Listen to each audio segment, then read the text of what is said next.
My wife at the time called you eventually when things were getting really messy with me. She phoned you and appealed to the service to help, and then I met you through the phone, and it was you were, I think, just so dedicated to me and helping me, and it really changed things for me. It really did. So I had never experienced anything really like that. There's addiction recovery services. There's meetings and everything you can go to, but this was kind of different because it was coming from my own industry, and I was talking to somebody who understood exactly, and you gave an awful lot of empathy, which was I felt that I could talk to you more than the other recovery services that I had engaged with before. And I think it was probably about a couple of weeks later, after speaking to some of our partners, that we raised the funds and you went to detox and rehab. There was a period of time where you were on the phone to me every day, and we were talking, but it was about me making the decision to do it, because me making the decision to go to rehab, it wasn't just about, that means I'm going to have to stop drinking and stop taking drugs. There was other people involved. There was I was in the middle of touring. I was going to let people down. It was going to be a mess, and I didn't want to do any of that. And also I was kind of wanting to have my cake and eat it. I was kind of like, well, I'll just do the tour. I'll finish that. I'll carry on, and then I'll go into rehab. I don't know what it was, but something about the situation, something about talking to you kind of said to me, this is a chance for now. It may not be again. I may not get it again. I think we got you an addiction assessment. Mm-hmm. Yeah. It was recommended that absolutely that you were dependent on alcohol. Yeah. Which means that, stopping drinking is actually really quite dangerous. Mm-hmm. Suddenly stopping drinking. And it was recommended that you did go to treatment. The assessment was serious. It was also delivered in a very kind of like, you need help, and this is what you need to do to get help.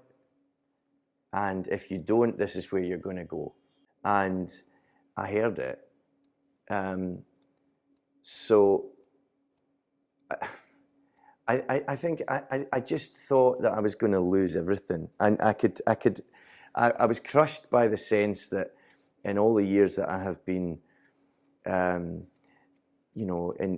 music, there has been a lot of failures that have been because of alcohol and drugs, and have been my own fault, right?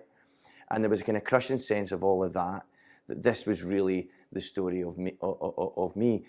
But my children and my family, my parents and my siblings, I couldn't lose them. Needed to get away from Glasgow and my connections and my phone and just everything, and pubs and off licenses and everything like that. I had to get away from it. I had to sort of like put myself away in residential rehab.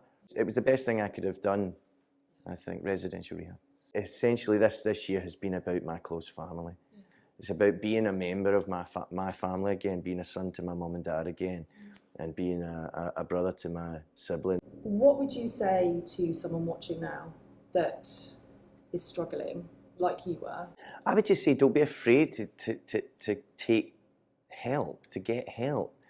Don't be afraid to accept that there might be something wrong with you, and because you can be happy. You really can be happy. Being happy, getting to happiness, it may not be like what you thought it was going to be. What actually makes you happy? Just, I think I just want to say thank you. I really just want to say thank you to you for sticking in with me and kind of carving out a path for me to get better. You did for me what I couldn't do for myself.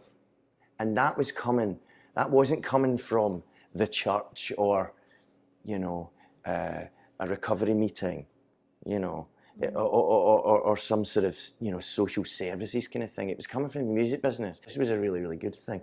And I didn't deserve it, I was messing up, and I was pushing love away from myself. But I'm